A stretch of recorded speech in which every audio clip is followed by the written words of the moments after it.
Hi guys, good evening. Welcome to the Daily Current Affairs by Neo IAS.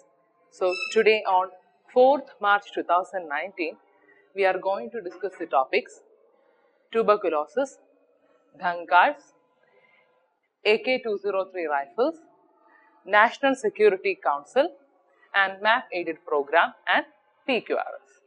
Okay, so our first topic is tuberculosis.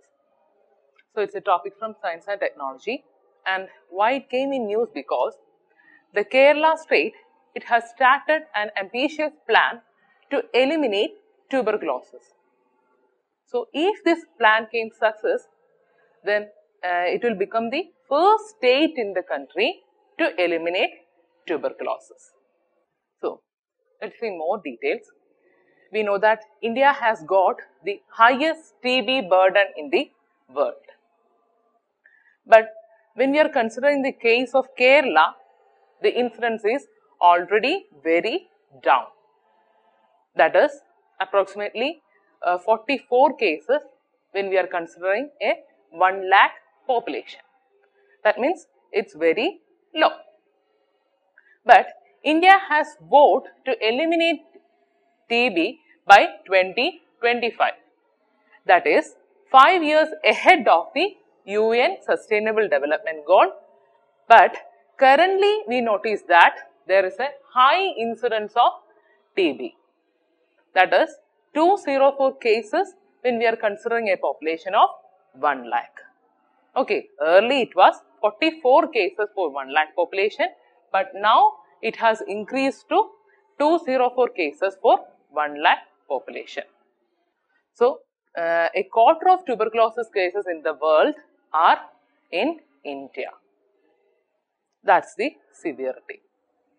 So, WHO defines TB elimination as an incidence rate of 1 or less case per million population per year. Okay. Kerala is now preparing to treat all those with latent TB infection. Okay. So, actually what is this latent TB infection? It means the bacteria will be already present in the body of the individual, that is Mycobacterium tuberculosis. This is a causative agent. It will be already present in the body of the individual, but they won't be showing any symptoms of the disease. That condition is called latent TB infection. So, Kerala is now preparing to treat all those with latent TB infection as a preventive step. That is by giving 12 doses of rifampicin and isoniazid. These are the common medicines used for the first line treatment to prevent them from becoming active TB cases. Okay. So, a person can spread disease, that is TB, only when he becomes an active TB case. So, if we are preventing it from the latent TB stage, then it won't be coming to the stage of active TB. So, we can eliminate the disease.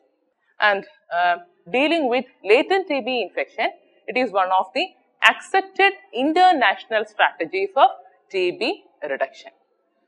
Why? Because it controls new infection and then thus it automatically prevents the rate of infection or prevents the rate of occurrence.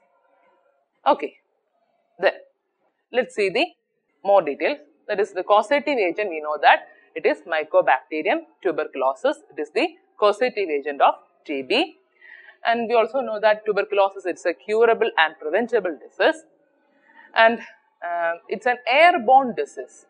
That means it spread from one person to another through air. That is usually when the people with lung TB, they either cough, sneeze or spit, then the bacteria, it naturally propels out and this TB germs, it spreads into the air, and at that time when a normal person, he came to inhale this air, then he will get a chance of getting this TB. In such a way, this infection spreads. actually. And in the case of persons with compromised immune system, that is those persons who are more or who are having HIV infection, then diabetes or malnourished persons, they are having, we can say that they are having a compromised immune system. And in the case of people with compromised immune system, the severity is much more. And also those people who are using tobacco, they have got a very high risk of falling ill due to tuberculosis, and it can even leads to death. Okay, so please note, it's an airborne disease and it is caused by Mycobacterium tuberculosis, and it is more severe in those having a compromised immune system. Okay, then what are the common symptoms? We know that the common symptoms are cough, fever, night sweats or weight loss, etc. But this common symptoms of active lung TB is that cough with sputum and blood. Okay, please note, cough with sputum and blood. And also chest pain, weakness, weight loss, then fever, night sweats, all these symptoms will be there.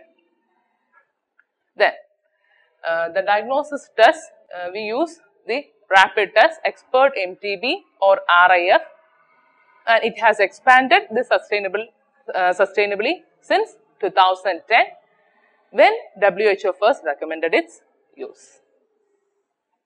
And another advantage is that this test, it simultaneously detects TB and resistance to rifampicin. Okay, I already said that this rifampicin is a first line treatment given to TB persons, and this test, it simultaneously detects the TB and also detects the resistance to rifampicin. Let's see what is this drug resistant TB. Actually, this condition emerges when an anti-TB medicines are used inappropriately, or sometimes it can occur through incorrect prescription by the health providers, then poor quality of the drugs, and also patient stops taking treatment. These are one reason for getting this drug resistant TB. Then another one, that is multi-drug resistant tuberculosis, that is MDR TB, and it's a form of TB that is caused by bacteria that they do not respond to first line treatment, that is isoniazid and rifampicin. Okay, in such cases, that is in MDR TB, it can be treatable and curable by using second line drugs. Okay, and the other one, the extreme case is that extensively drug resistant TB or XDR TB. In that case, there will be a severe drug resistance. Okay, and it is more serious form of this MDR TB, and in such case, the person, he will be resistant to second line treatment also, and it will be very difficult to treat such cases. Okay, that is the third case. So, drug resistant cases, the first case I have explained, then the multi-drug resistant tuberculosis, that is MDR TB, that is resistant to the first line treatment. Then the second one, that is the extreme case, that is extensively drug resistant TB or XDR TB, in which the person will be resistant to second line treatment. The WHO end TB strategy, and according to this, it is adopted by the World Health Assembly in May 2014, and it is a blueprint for countries to end the TB epidemic by driving down TB deaths or incidents and even eliminating the catastrophic cause.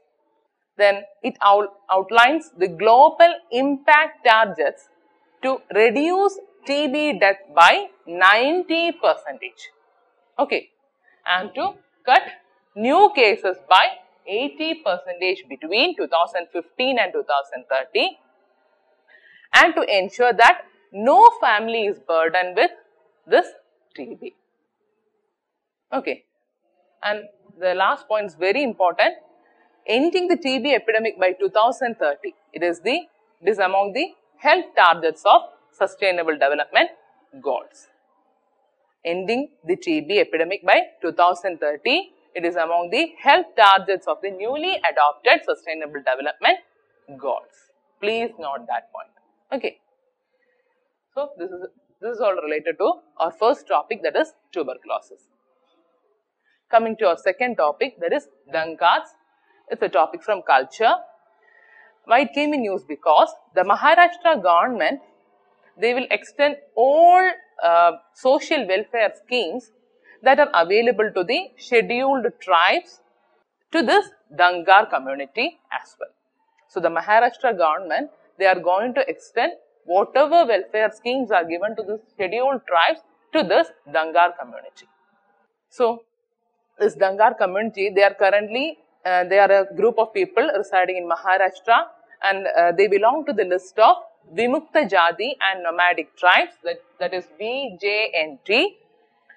But their leaders, they have been demanding a scheduled tribe status for the past years. Okay. So, actually, this their leaders, they say that this Dunga community, it is seen in Maharashtra, and it is same as the one that is identified as Gangas in other part of the country.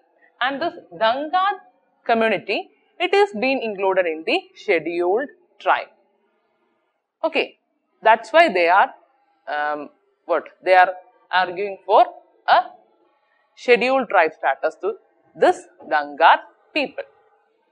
Then they play a very significant role in elections at 4 states, 48 Lok Sabha seats, that is Baramati, Madha, then Solapur and Satara, and about 30-35 of the 288 seats in the state assembly.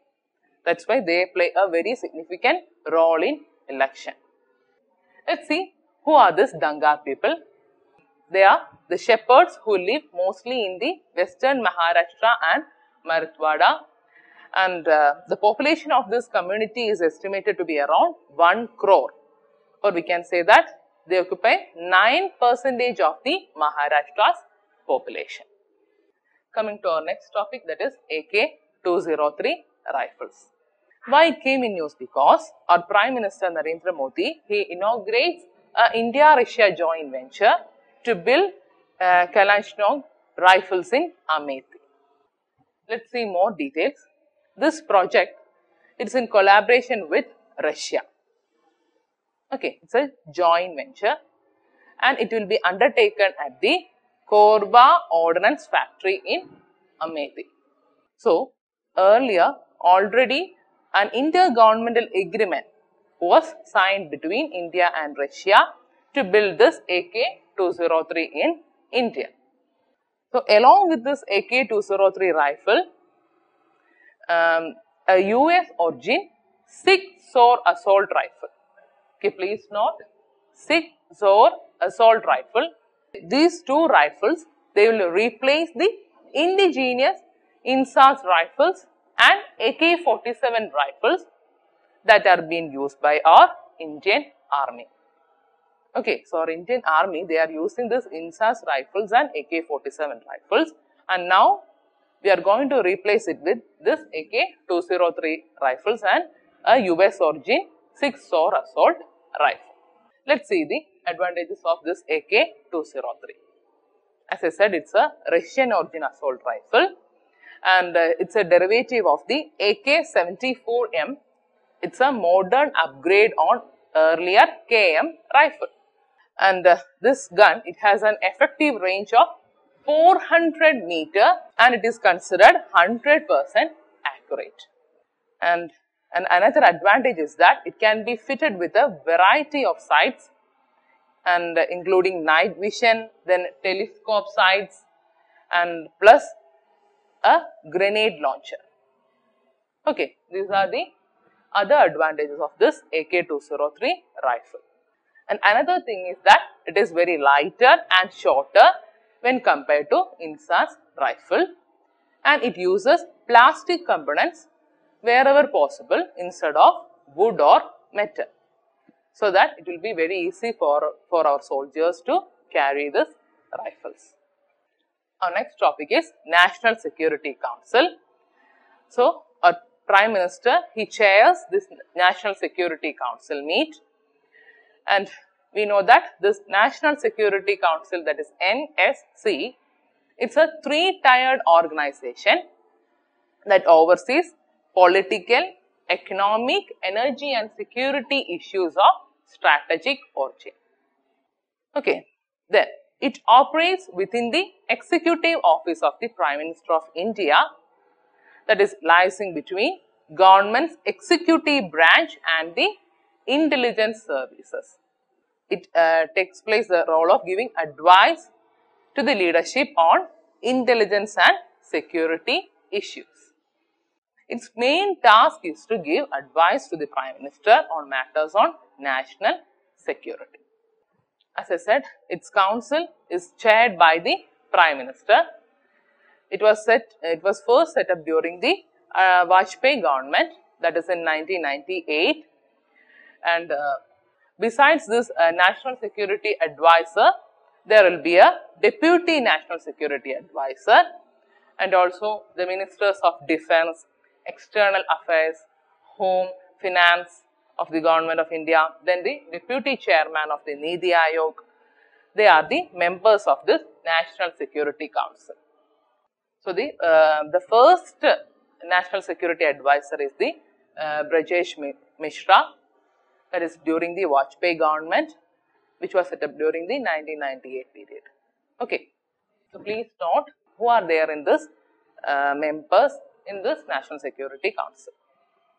Let us see the original structure. It comprises the Strategic Policy Group, the National Security Advisory Board, and a Secretariat from the Joint Intelligence Committee. And as I said, the National Security Advisor, he presides over the National Security Council, and also he is the primary advisor to the Prime Minister. And it is the apex body of the three-tiered structure of the National Security Management System in the India. Coming to our next session, that is MAP aided program. Today we will be dealing with Cenobelina fjord and open air lab. So why it came in news? Because the researchers from Austral University of Chile, they are conducting a study at the Cenobelina fjord. Okay, this Cenobelina fjord, it's given the status of open air lab due to its climate change. Let's see more details. That is, it's in the Punta Arenas at the southernmost part of the Patagonia region of Chile. So, it's located in the southernmost part of the Patagonia region of Chile. And this Patagonia region, it's a sparsely populated region at the southern end of South Africa, shared by Argentina and Chile. And this Chile fjord waters provide one of the most productive marine habitats in the world. And here you can see a huge number of sardines and krill. Here you can see the Patagonia. Let's see what is a fjord. We know that it's a narrow and it's a long, narrow inlet with steep sides or cliffs, and it's often created by a glacier. It's a deep glacial tuff. It's filled with sea water and hence making up a shorelines. So, actually this fjord, it's a deep glacial trough. Usually it is formed in mountains nearby the sea. Actually, when a glacier cuts a U-shaped valley by ice segregation and abrasion of the surrounding bedrock, and this valley gradually gets filled with seawater. This is how a fjord is formed. That's when a glacier, it cuts a U-shaped valley by ice segregation and abrasion of the surrounding bedrock. Let's see why it is called an open air lab. So it is one of the most inhospitable places on the earth. And another thing is that it produces the kind of condition that should be seen in other marine systems in the next few decades. So many research work has been conducting in this region, and the researchers are analyzing the chemical, physical and biological variables of the water, and they found that they are showing lower levels of pH, salinity and calcium, especially in the shallowest areas, as a consequence of this climate change. That's why it's called an open air lab. PQRS, that is Prelims Question Revision Series. Today our question is, salinization occurs when the irrigation water accumulated in the soil evaporates, leaving behind salts and minerals. What are the effects of salinization on the irrigated land? And our options are A, it greatly increases the crop production, then B, it makes some soils impermeable, then C, it raises the water table, and D, it fills the air spaces in the soil with water. Okay, so the question is about effects of salinization on the irrigated land. So we know that salinization is a process that leads to an excessive increase of water soluble salts in soil, and the accumulated salts, sodium, potassium, magnesium, calcium, etc. Then mainly sodium chloride and sodium sulfate. These are the accumulated salts, and they get excessive increase of this accumulated salt in the soil, that is this salinization process. Okay, and it can be of, we can just classify it into two types, that is primary and secondary. Primary salinization involves salt accumulation through natural processes, that is due to a high salt content of the parent material or in the groundwater. That is a natural process. Then secondary salinization means it is salinization due to human intervention such as inappropriate irrigation practice, that is when we use salt rich irrigation water or an insufficient drainage system. So primary, it's of course it's due to natural processes, and secondary salinization, it's mainly due to human interventions. So unless these salts and minerals are washed down into the groundwater, the sodium and other ions are absorbed by the colloidal clay particles. And what happens is that it leads to deflocculating of the particles, and as a result the soil becomes structureless and impermeable to water. This is what it happens. So coming to our options, that is A, it greatly increases the crop production, it's wrong. B, it makes some soils impermeable, it's correct. Okay, then it raises the water table, of course it's wrong. And D, it fills the air spaces in the soil with water, it's also wrong. So our answer is B. Okay, so that's all for today's session. Thanks for listening. Good night.